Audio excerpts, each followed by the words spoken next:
Welcome to another episode of SS True Crime. I'm your host, one of your hosts, Kel Rachel, and with me here, as always, is the professional researcher of this podcast, Rachel Newman. How are you doing, Rachel?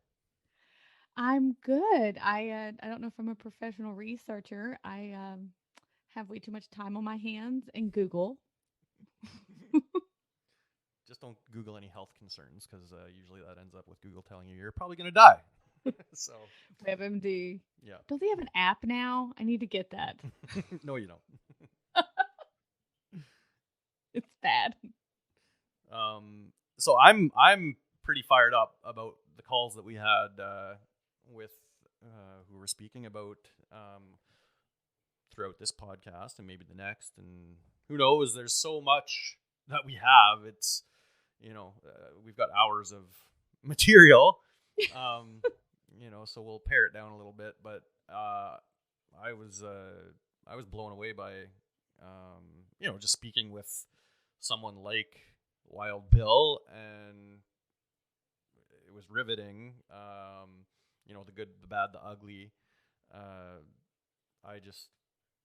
was an interesting experience, to say the least. So I'm excited to talk about it. Yeah, I mean, when he said he will be an open book and tell anything, like, he did. Like, I posted on social media, and Kel knows, like, I'm not joking. I sent him like 10 pages worth of notes. I didn't even look at the pages, did you? I mean, there was nothing even to ask. He just gave us like everything. It was awesome. It was just nonstop. It was incredible. And, I mean, I feel like there for a while we both sat there in silence, exactly. Just listening. Well, even his voice, it's so deep, and it's got, I don't know, it's very interesting dialect, or I like the accent, or whatever you want to call it. And again, the stories are pretty crazy. And although he was not a total open book, because there are maybe questions about certain missing people or whatever the case may be. The whole self-defense thing, we're not talking about that because that case is closed. So I completely understand why, it's case closed, so no point on discussing a closed case with the possibility of reopening it. Yeah. I guess, I mean, like, from what the media portrayed him versus what he was willing to talk about. I guess maybe that was the open book part. Because, like, a lot of people don't like to go into, I guess you would say, like, the details, the nitty gritty. Yeah, of what your life within that life of crime is like. For sure. Maybe. And like, one thing I noticed was, some of the stuff that's out there, you read it, and on the surface, it sounds like he's a pretty bad dude. And he is. There's no getting away from that. Very personable. He'd be an incredible salesperson. He'd be incredible to hang out with for a night, as long as you watch your back. I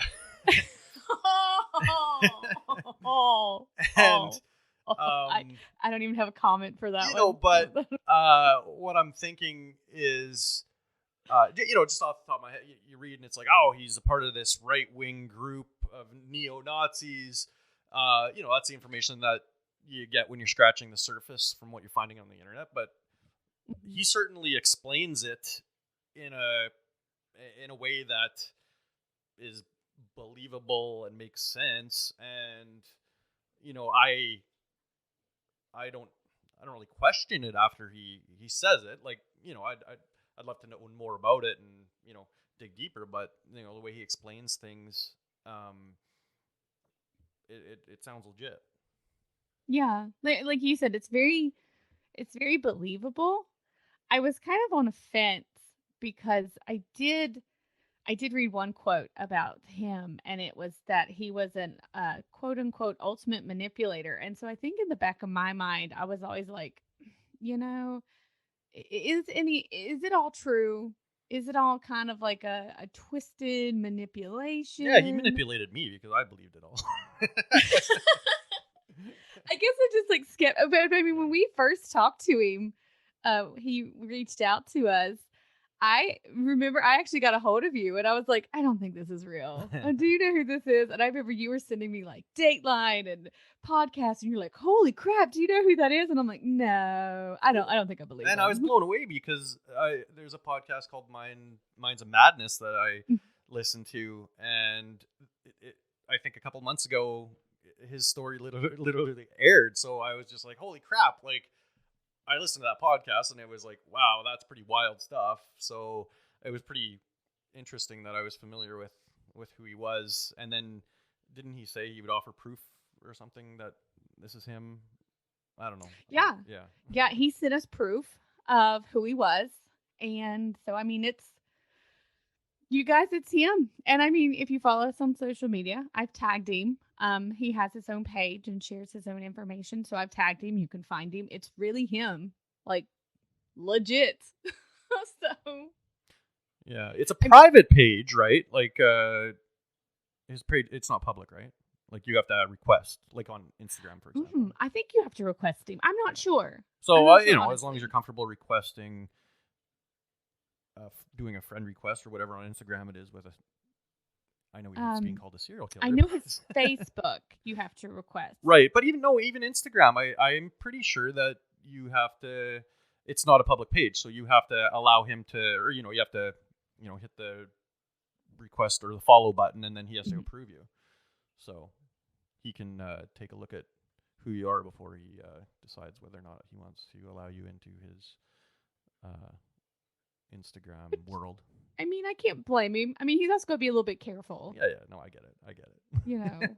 I feel like I always say this. I feel like I'm like the criminal apologist. Like, well, I get where you're coming from. No, I don't. But I'm going to be like, have your back. I love the guy, but I don't. But I mean, I do. I feel like okay. After all, it's what people don't know is we've been talking to him for a little while preparing for this, and I'm it's almost like I feel like we're almost like buddies. Well, I know I'm like I would like, kill to go for maybe saying I would kill isn't the appropriate term, but I would kill to go for a beer with him. You are like on it tonight. Yeah, I don't know. We'll see when he gets out. Maybe we'll go. I'd go to a party with him. I'm nice, not gonna lie. Busy bar with lots of people. I would. I mean, from the stories he told us, like it sounds like a fun time. I'm not gonna lie. Yeah, and I guess the other thing I was thinking about was, well, and it is true. Like he's writing his books. Well, I guess we'll talk about that, and the listeners are gonna hear it. We're actually gonna post the you can talk about that. We're going to post the entire call, and I think it totals close to 3 hours, doesn't it? Or like 2.5. I don't know. What was it the first night? Like, oh gosh, what was it? 2 hours maybe the first night? Yeah, and then like the second night it was over an hour. Yeah, maybe almost 3. But we have to cut a little bit out. He is in Panama, so it cut out a few times. Yeah, there's some awkward pauses, awkward silence. Whatever. It's just that's what we were dealing with. So, but like a motion picture would be, I would watch it. I mean, yeah. I mean, it's very interesting. I mean, obviously, I want to plug it and I want you guys to like listen, but trust me, like it's really interesting. Like. Most of the time I was having issues with my audio, but at the same time, like I didn't have anything to say. It was just like he was painting a picture and I was just sitting there watching it. It was just so interesting. Yeah. Everything he talked about. Mm-hmm. Yeah. So, I listen to all these other podcasts. They have, I don't know, the Dateline one, or not Dateline, the 48 Hours. They got some fish company, and everybody has, what is it? Friends with Fiends or something, some video game. And Best Fiends. I'm on like level 1,000. Oh, you actually play it. That's crazy. Best Fiends wants to sponsor us. What I else play is there? you There's a lot. Noom for the good ones. I applied for Noom. They're like, no, you're not good enough. And the HelloFresh, all sorts of opportunities to get shot down. Hey, every plate, I buy one of your boxes every week also. I'll post pictures, just saying. All right. Whatever. We're desperate here, people. All right. I think this is the most we've ever get into talked. this thing. Like, it's nice to meet you. I know. It's we had. Well, yeah, we haven't. It's been a while. So, and that's the other thing with this thing. Like, originally it was like, hey, we're gonna launch an episode every 3 weeks, but we've quickly learned that it's hard to get a response from prisoners. It's hard to coordinate with them. And whether it's the prisoners, but the district attorneys or a police officer or whatever. 3 weeks is maybe a little bit ambitious. Until this thing really takes off and this becomes our career.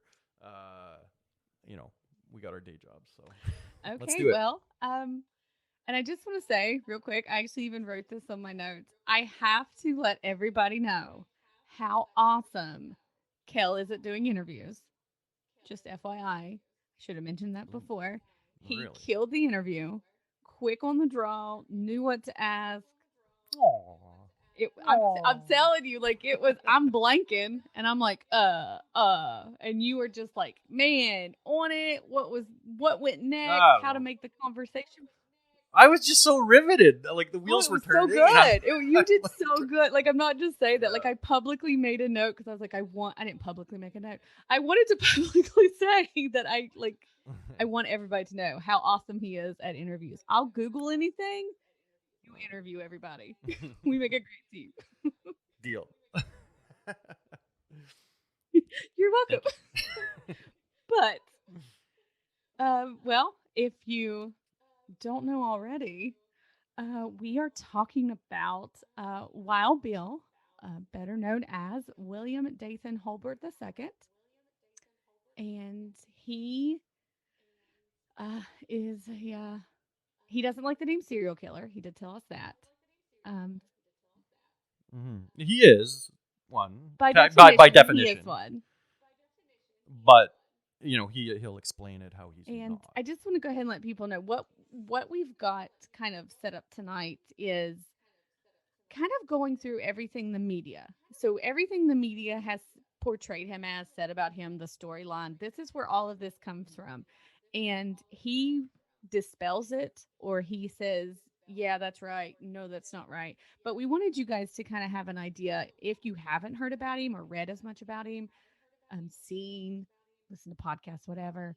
If this is what he's portrayed as, and this is why he wants to share his story, he said, because he said he's portrayed differently than how he really is. So what we're telling you is how the media has him portrayed, all the information that's out there, and then he will go into detail on all of this information, also explaining, I guess, his point of view, really.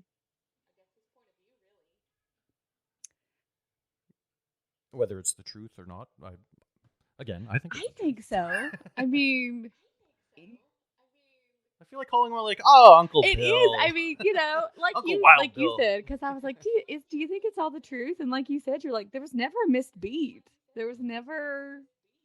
No, I know. And then, anything that I thought he may, there may be something not factual, he reinforced it. I mean, so, I believe him. But I also feel like I'm convinced. I want you guys to hear, sorry, I just hit my mic if it shakes, what the world knows him as. And then you'll hear, then you can get a variance. Then you can compare his story. Well, yeah, and again, like it's easy to sensationalize them, but there are victims, there are families. He did kill people, and there's not much worse you can really do out there. So, as personable as he is, I think he'll be the first to admit he's where he's where he belongs for what he did. Although he always thought he would be dead. Yeah, and that was something crazy that he said that kind of shocked me. Like, you would think most people would be like, oh, I was going to get away with it, or oh, I was going to run off into the sunset. And he flat out was like, if I didn't get caught, I'd be dead. Yeah, because he's like, what was it? No, there's no Yeah, I mean retirement in that. this. Like, I think, like you basically, said, your that's part of retirement what is like makes it a so bullet. believable because he was just like, boom, yeah, like Yeah, I was going to be off if he wasn't needed and anymore. yeah, he accepted it.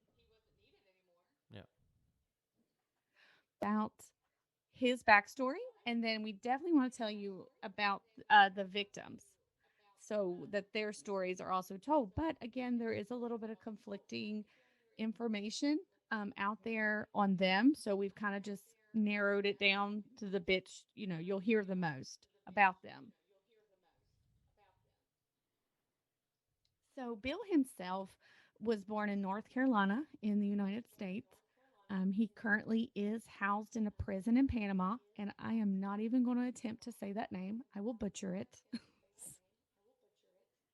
I think you said it was like he was in a good one, but then moved to like a pretty Yeah, badass like one. oh gosh, what is it? I just went blank. Like the most dangerous prison in Panama? Yeah, yeah, and he was just saying like they just cram people in. They just keep throwing body like, you don't really have your. It's not like a North I mean, I was American gonna say, I prison. thought like there could be prison reform here. Like it's nothing compared to what I can't even imagine other countries are like. Yeah, But 100%. before he ended up in a Panamanian prison, um, he was living in rural North Carolina. It's stated that he had a pretty normal childhood. Um, he came from a good family, played football in high school. His former high school coach said that he was a player of average skill, jokester of his class. You know, kind of sounded like the typical teenage boy. One of the neighbors who he grew up beside stated that Bill was a good kid growing up. And then when he was older, he was a good neighbor. Seemed just like the typical boy next door, man next door. One podcast had stated that Bill hated school and he wanted to go to college for football, and that made him angry that other kids had made it. But Bill himself stated that wasn't true. He knew he was never going to have a career in football. He wasn't mad.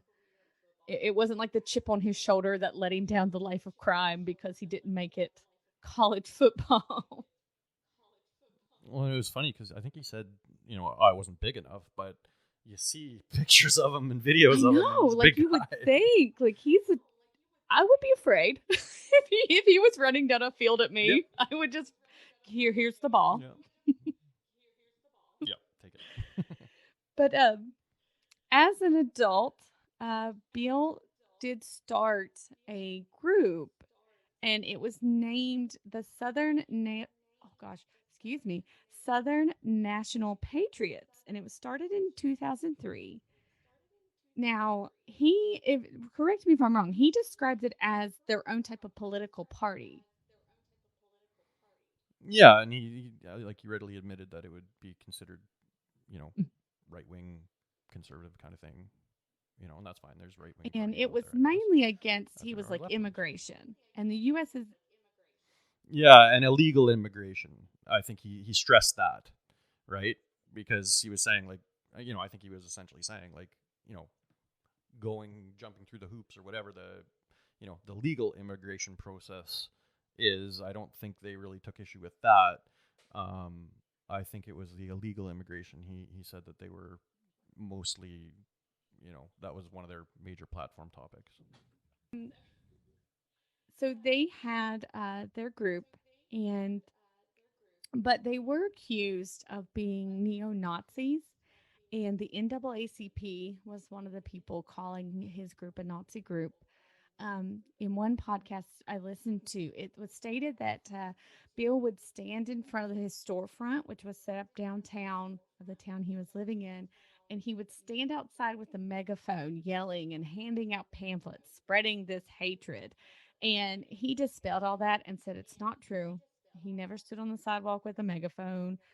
They were just people sharing their beliefs. And he does go into more detail about the origin of his group, kind of the reason I think maybe they got pegged as a Nazi group because the FBI did come talk to them at one point. And he said that they were, after they spoke, he gave us the impression that the FBI was like, all right. Yeah, okay, cool. All right, they got linked to another group, which he goes into detail about. And so, I'm going to tease a lot of stuff because I want you guys to listen. But, Especially on Patreon. he was a part of that. Now, you had mentioned, I also listened to the Minds of Madness podcast for some background on him. And in that podcast, it went into a scam he was involved in, which was a real estate scam. And that he had forged a deed to a beachfront property and sold it to a real estate developer for $200,000. And the developer got the house, started working on it. Well, then a few months later, the real owner of the home showed up to find out they'd both been scammed. And by that point, Bill was gone. Also, according to Dateline, Stealing Paradise was the episode he was featured on, that he had an employer that was, he worked for a gym, and they claimed he embezzled up to $25,000 from the gym. And that when confronted about it, he said he thought this was part of his employment package and that he was fired. So the media is saying, look, here's a history of con artists, scams, manipulation, things like that. And again, I just want to share with everybody what is out there in the media so that everybody knows. And then Bill gives us, again, his side of what really happened or his point of view happened. Yeah, and in this particular case, like, I think I explained it to him and he sort of agreed with it, or, when I was just basically saying, like, why you fled was because you're not necessarily saying that you did anything wrong or whatever, but you weren't confident that you were going to win the case, so that's why you fled. But I don't think there was much detail we got into, but I think he was essentially saying, yeah, like, I wasn't doing what I was accused of doing, or maybe there was more to the story, but essentially I think that's what he agreed with by when he fled the country, because he thought that he would likely lose the case. Yeah, and I mean, a lot of this, like you said, he couldn't really go into just for legal reasons, which I completely understand. I would not want to incriminate myself. Would there be a chance? They could.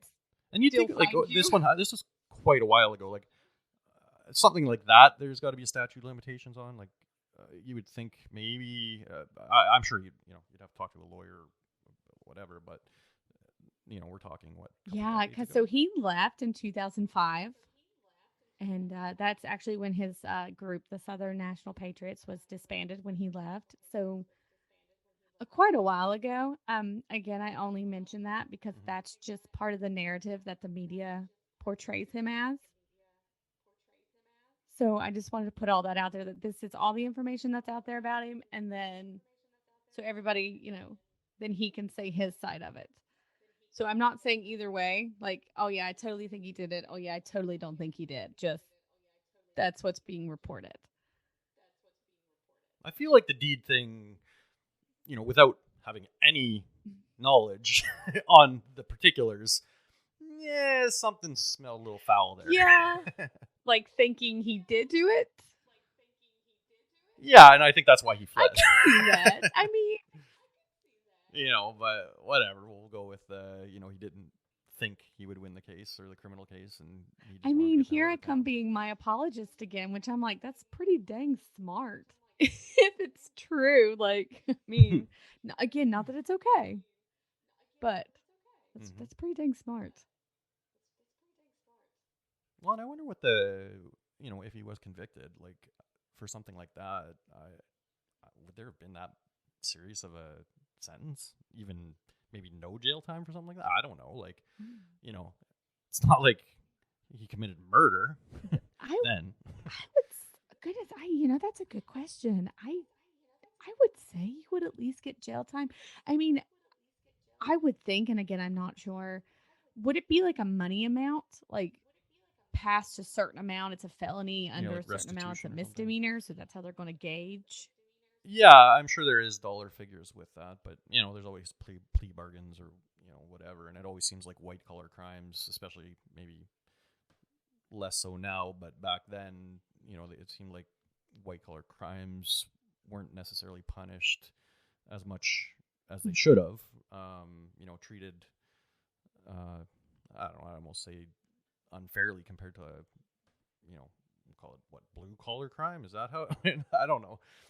You got white collar, blue collar, red collar, but yeah, I'm just saying, like, maybe he was only looking at like a couple years in prison for that the deed thing, but whatever. That's a small detail. That's all we're now. He's out of here, and Yeah, this and I is mean, where I it can gets get that. I mean, as good.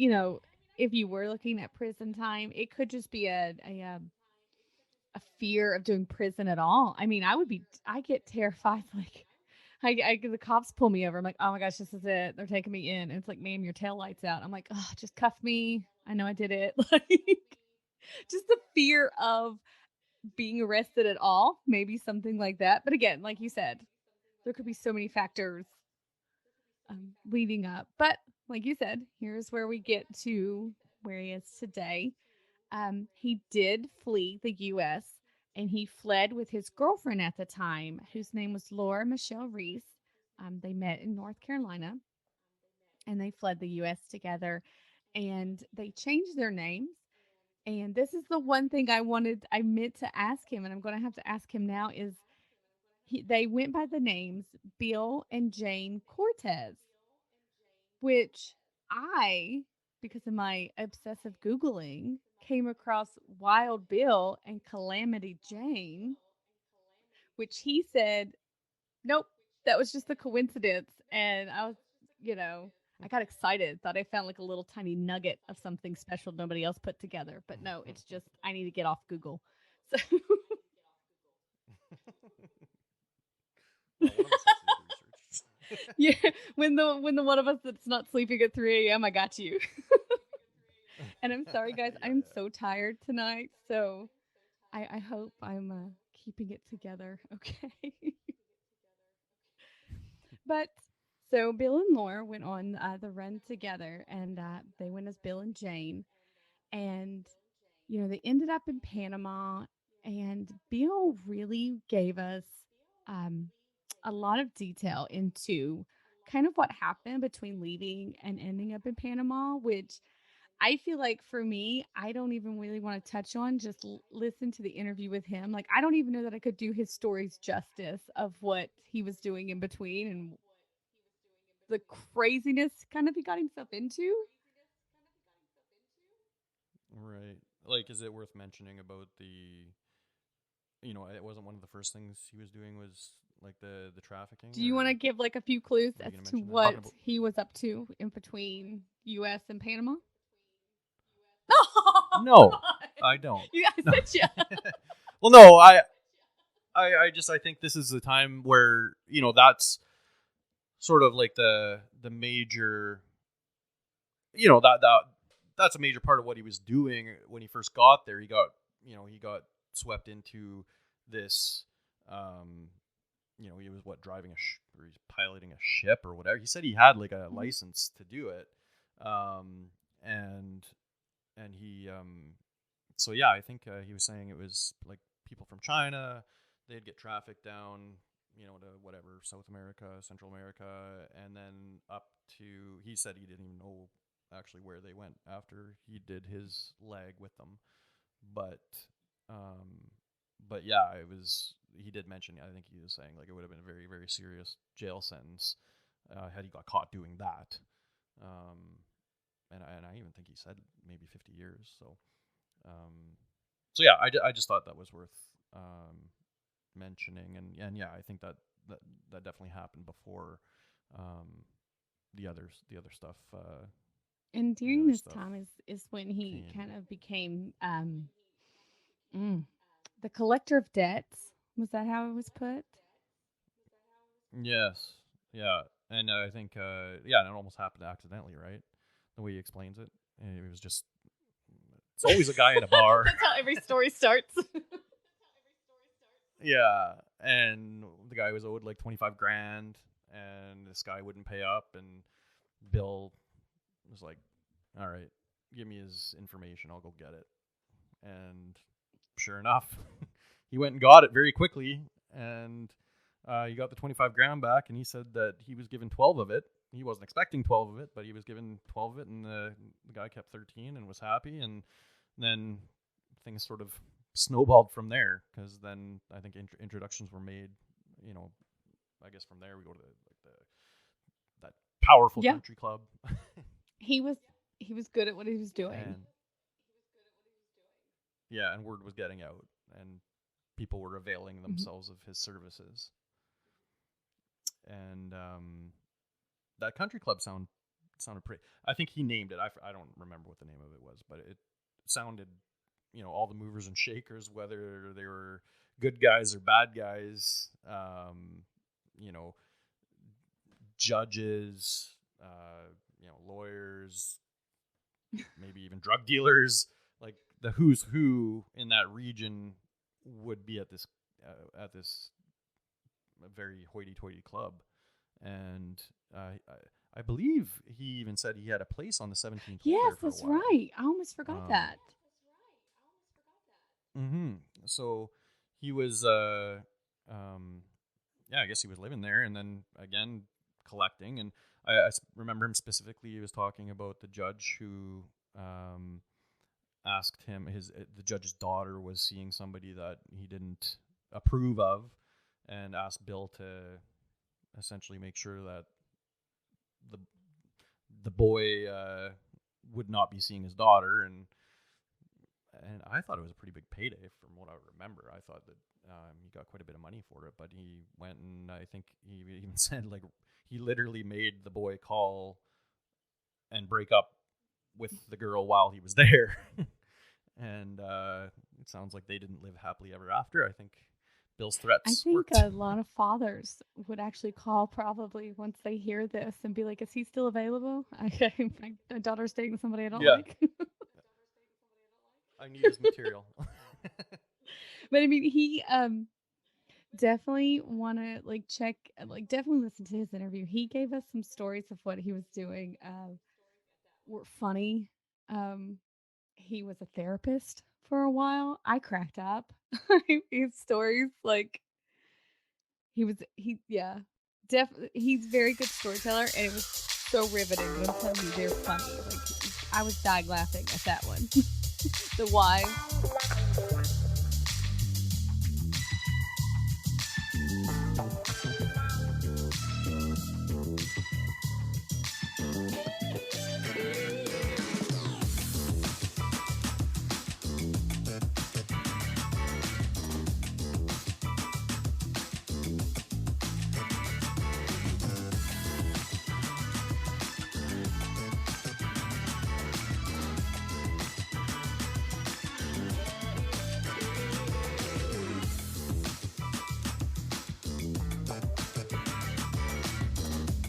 Thanks for listening to SS True Crime. If you like what you hear, be sure to subscribe.